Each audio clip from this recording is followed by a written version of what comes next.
سوال نمبر 14 دیکھیں کہ اسموں کی جمع کو خالی جگہ کہتے ہیں، جواب ہوگا جمع الجمع۔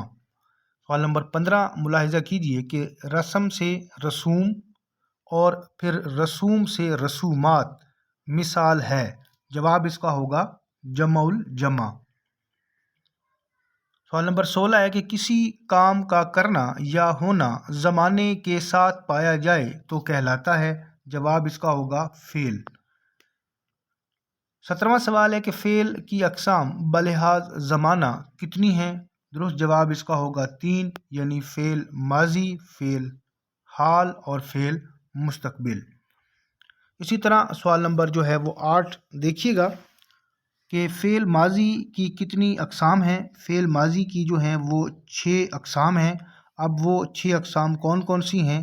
یعنی فعل ماضی مطلق، فعل ماضی قریب، فعل ماضی بعید اور فعل ماضی استمراری، فعل ماضی شکیہ اور فعل ماضی تمنائی۔ یہ 6 اقسام ہیں فعل ماضی کی۔ سوال نمبر 19 ملاحظہ کیجیے گا کہ ایسا فعل ماضی جس میں زمانے کے قریب یا دور ہونے کا لحاظ نہ ہو کہلاتا ہے، جواب اس کا ہوگا ماضی مطلق۔ سوال نمبر 20 ہے کہ اس نے پکارا، میں نے اٹھایا، خالی جگہ ماضی کی مثالیں ہیں، جواب اس کا ہوگا ماضی مطلق کی، کیونکہ ماضی مطلق میں جو کام ہوا ہوتا ہے اس کے میں جو زمانہ ہوتا ہے اس کے قریب یا دور ہونے کا لحاظ نہیں ہوتا۔ ان جملوں پر غور کیجیے۔ پہلا جملہ ہے اس نے پکارا، ہمیں نہیں پتا کہ کب پکارا، یعنی یہاں پر جو ہے وہ زمانہ جو ہے زمانے کے قریب یا دور ہونے کا جو ہے لحاظ نہیں رکھا گیا، تو یہ مثالیں ہوں گی ماضی مطلق کی۔ اب سوال نمبر 21 دیکھیے گا کہ وہ فعل ماضی جس میں کام کا کرنا قریب کے گزرے ہوئے زمانے میں پایا جائے کہلاتا ہے، اس کا جواب ہوگا ماضی قریب۔ سوال نمبر 22 ہے کہ وہ سویا ہے، دودھ ابلا ہے، مثالیں ہیں، درست جواب اس کا ہوگا ماضی قریب کی۔ اب یہاں پر دیکھیں جو سوال نمبر 22 ہے اس میں جو 2 مثالیں ہیں، وہ سویا ہے۔ اب یہاں پر ہمیں یہ چیز کلیئر ہو رہی ہے کہ وہ جو کام ہوا ہے وہ گزرے ہوئے قریب کے زمانے میں ہوا ہے۔ سوال نمبر 23 دیکھیں کہ وہ ماضی جس میں گزشتہ زمانے میں کام کا جاری رہنا پایا جائے کہلاتا ہے، جواب اس کا ہوگا ماضی استمراری۔ اب اس کی مثال دیکھیے گا سوال نمبر 24 میں کہ وہ رو رہا تھا، یہ جملہ مثال ہے، یہ جملہ مثال ہے ماضی استمراری کی۔ اس میں جو ہے گزشتہ زمانے میں کام کا جاری رہنا جو ہے وہ پایا گیا ہے، یعنی وہ رو رہا ہے۔ اس جملے میں ہمیں یہ چیز معلوم نہیں ہوتی کہ وہ یعنی جو ہے اس نے کب جو ہے وہ رونا ختم کیا تھا، ایک تو اس کے بارے میں اطلاع نہیں ملتی، اور دوسرا یہ چیز یہاں پر عیاں ہوتی ہے کہ کام جو ہے وہ گزرے ہوئے زمانے میں جاری تھا۔ سوال نمبر 25 ہے کہ اس نے کھانا کھایا ہوگا، یہ جملہ مثال ہے اور اس کا جو درست جواب ہے وہ ہے ماضی شکیہ۔ سوال نمبر 26 دیکھیے کہ کاش میں پاس ہو جاتا، یہ جملہ مثال ہوگا، ماضی تمنائی اس کا درست جواب ہے۔ اسی طرح سوال نمبر 27 ہے کہ اگر تم محنت کرتے تو پاس ہو جاتے، کس کی مثال ہے؟ 2 آپشن دیے گئے ہیں، ماضی شرطیہ یا پھر ماضی مطلق، تو اس کا جواب ہوگا ماضی شرطیہ۔ سوال نمبر 28 دیکھیں کہ فعل مضارع، فعل امر اور فعل نئی کون سے فعل کی اقسام ہیں؟ درست جواب اس کا ہوگا فعل حال۔ سوال نمبر 29 ہے کہ ایسا فعل جس میں حال اور مستقبل دونوں زمانے کے اثرات ہوں کہلاتا ہے، درست جواب ہوگا اس کا فعل مضارع۔ سوال نمبر 30 ہے کہ فعل مستقبل کی کتنی اقسام ہیں؟ فعل مستقبل کی جو اقسام ہیں وہ ہیں 2۔ سوال نمبر 31 ہے کہ فعل مستقبل کی کون سی 2 اقسام ہیں؟ تو اس کا جو درست جواب ہوگا وہ ہوگا مستقبل مطلق اور مستقبل مدامی، یہ 2 اقسام جو ہیں یہ فعل مستقبل کی ہیں۔ سوال نمبر 32 دیکھیے گا کہ فعل مستقبل میں اگر فعل جاری رہے تو کہلاتا ہے، اس کا جواب ہوگا مستقبل مدامی۔ سوال نمبر 33 ہے کہ وہ کھاتا رہے گا۔ اب یہ جو مثال ہے وہ پوچھا گیا ہے کہ یہ جملہ جو ہے وہ کس کی مثال ہے؟ یعنی مستقبل مدامی کی مثال ہے یا مستقبل مطلق کی؟ تو درست جواب اس کا ہوگا مستقبل مدامی۔ سوال نمبر 34 ہے کہ فعل کی اقسام بلحاظ بناوٹ جو ہے وہ کتنی ہوتی ہے؟ بلحاظ بناوٹ فعل کی اقسام جو ہے وہ 2 ہوتی ہیں۔ سوال نمبر 35 دیکھیے گا کہ فعل مفرد اور فعل مرکب فعل کی اقسام ہیں۔ آگے 2 آپشن ہیں، بلحاظ معنی یا پھر بلحاظ بناوٹ۔ جواب اس کا ہوگا بلحاظ بناوٹ۔ سوال نمبر 36 ہے کہ وہ فعل جو صرف ایک مصدر سے بنا ہو کہلاتا ہے؟ جواب اس کا ہوگا فعل مفرد۔ سوال نمبر 37 کہ وہ سویا تم جاؤ کس فعل کی مثالیں ہیں؟ یہ مثالیں ہیں جی فعل مفرد کی، اور فعل مفرد کے بارے میں ہم نے پڑھا تھا کہ یہ ایک مصدر سے جو ہے وہ بنتا ہے، تو یہ جملے جو ہیں یہ فعل مفرد کی مثالیں ہیں۔ سوال نمبر 38 ہے کہ وہ فعل جو مرکب مصدروں سے بنا ہو کہلاتا ہے؟ جواب اس کا ہوگا فعل مرکب۔ سوال نمبر 39 ہے کہ غوطہ لگانا، گر پڑنا کس فعل کی مثالیں ہیں؟ جواب اس کا ہوگا فعل مرکب۔ سوال نمبر 40 ہے کہ فعل کی اقسام بلحاظ معنی کتنی ہوتی ہیں؟ تو اس کا جو درست جواب ہوگا وہ ہوگا 3۔ سوال نمبر 41 دیکھیں کہ ایسا فعل جس میں صرف فاعل کے ساتھ بات مکمل ہو جائے کہلاتا ہے؟ جواب اس کا ہوگا فعل لازم۔ یعنی فعل لازم میں اگر کوئی بات کرنی ہو، بات کا مفہوم جو ہے وہ صرف اور صرف فاعل کے آنے سے ہی مکمل ہو جاتا ہے۔ سوال نمبر 42 ہے کہ ایسا فعل جس میں فاعل کے ساتھ ساتھ مفعول کی بھی ضرورت پڑے کہلاتا ہے؟ جواب اس کا ہوگا فعل متعدی۔ اب سوال نمبر 43 دیکھیں کہ اکرم نے روٹی کھائی، یہ جملہ مثال ہے، یہ جملہ مثال ہے جی فعل متعدی کی، کیونکہ اس میں فاعل بھی موجود ہے اور اس کے علاوہ مفعول بھی موجود ہے، اور فاعل اور مفعول دونوں کے آنے کے بعد جو ہے وہ فعل نے اپنی بات جو ہے وہ مکمل کی ہے یہاں پر، یعنی ہمیں بات جو ہے وہ پوری تب سمجھ آتی ہے کہ اس کے اندر فاعل اور مفعول جو ہیں وہ دونوں موجود ہوں۔ سوال نمبر 44 ہے کہ وہ کلمہ فعل کی جگہ استعمال ہو کہلاتا ہے؟ جو کلمہ فعل کی جگہ استعمال ہو کہلاتا ہے؟ جواب اس کا ہوگا فعل ناقص۔ سوال نمبر 45 ہے کہ خالی جگہ میں کام کا کرنا نہیں بلکہ ہونا پایا جاتا ہے؟ درست جواب اس کا ہوگا فعل ناقص۔ یعنی فعل ناقص جو ہے یہ ایسا کلمہ ہوتا ہے کہ جو فعل کی جگہ پہ استعمال ہوتا ہے، اور فعل ناقص میں کسی کام کا کرنا نہیں بلکہ ہونا جو ہے وہ پایا جاتا ہے۔ سوال نمبر 46 دیکھیے گا کہ خالی جگہ کی شناخت یہ ہے کہ جب تک مبتدا کے علاوہ کوئی اسم یا صفت اس کے ساتھ نہ ملے تو پورا مطلب نہیں دیتا۔ اس کا جواب ہوگا فعل ناقص۔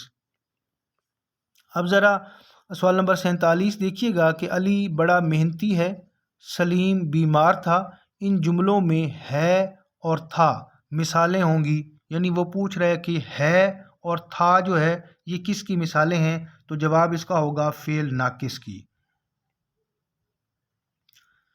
سوال نمبر 48 ہے ہو، ہوں، ہے، تھا، تھی، تھے اردو میں کہلاتے ہیں؟ جواب اس کا ہوگا فعل ناقص۔ اب سوال نمبر 49 دیکھیے گا کہ فعل کی اقسام بلحاظ فاعل کتنی ہیں؟ فعل کی اقسام بلحاظ فاعل 2 ہیں۔ سوال نمبر 50 ہے کہ جس جملے میں فاعل معلوم ہو اس جملے کے فعل کو کہتے ہیں؟ جواب اس کا ہوگا فعل معروف۔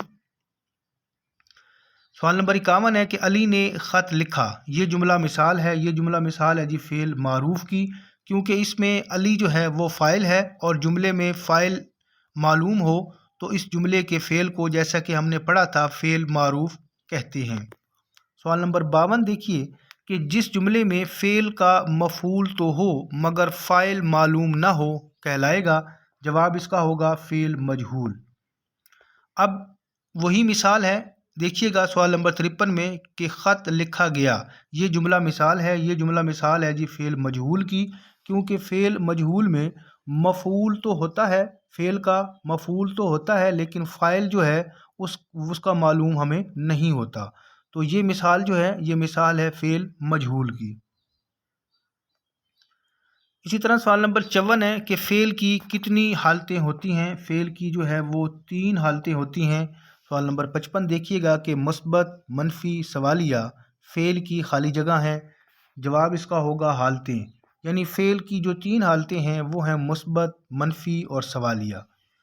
سوال نمبر 56 ہے کہ ایسا فعل جس میں 2 فعل ہوں کہلاتا ہے؟ جواب اس کا ہوگا فعل معطوف۔ اب سوال نمبر 57 دیکھیے گا، فعل معطوف کی کتنی صورتیں ہیں؟ فعل معطوف کی جو ہیں وہ 3 صورتیں ہوتی ہیں۔ سوال نمبر 58 ہے کہ فعل معطوف میں 2 فعلوں کے درمیان کہ یا پھر کر آئے تو کون سی صورت ہوگی؟ یہ فعل معطوف کی جو ہے وہ پہلی صورت ہوتی ہے۔ اب اس کی مثال دیکھیے گا سوال نمبر 59 میں کہ بچہ تھک ہار کے سو گیا۔ اب اس جملے میں پہلی بات تو یہ ہے کہ 2 فعل جو ہیں وہ استعمال ہوئے ہیں اور اس کے ساتھ ساتھ کے کا استعمال بھی ہوا ہے، تو یہ جملہ جو ہے یہ مثال ہے فعل معطوف کی۔ سوال نمبر 60 ہے کہ ہم پنڈی سے ہوتے ہوئے مری پہنچیں گے۔ یہ جملہ مثال ہے فعل معطوف کی، اور جیسا کہ ہم نے پڑھا تھا اور یہ فعل معطوف کی دوسری صورت ہے، اور اس صورت میں ہوئے، ہوئی یہ الفاظ جو ہیں وہ 2 فعلوں کے درمیان استعمال ہوتے ہیں، تو یہ مثال بھی فعل معطوف کی ہے۔ اب سوال نمبر 61 دیکھیے گا کہ وہ پیدا ہوتے ہی مر گیا جملہ کون سے فعل کی مثال ہے؟ اس کا جواب ہے فعل معطوف، اور یہ فعل معطوف کی تیسری صورت ہے۔ اس میں جو 2 فعل ہوتے ہیں ان کے درمیان ہی کا استعمال کیا جاتا ہے۔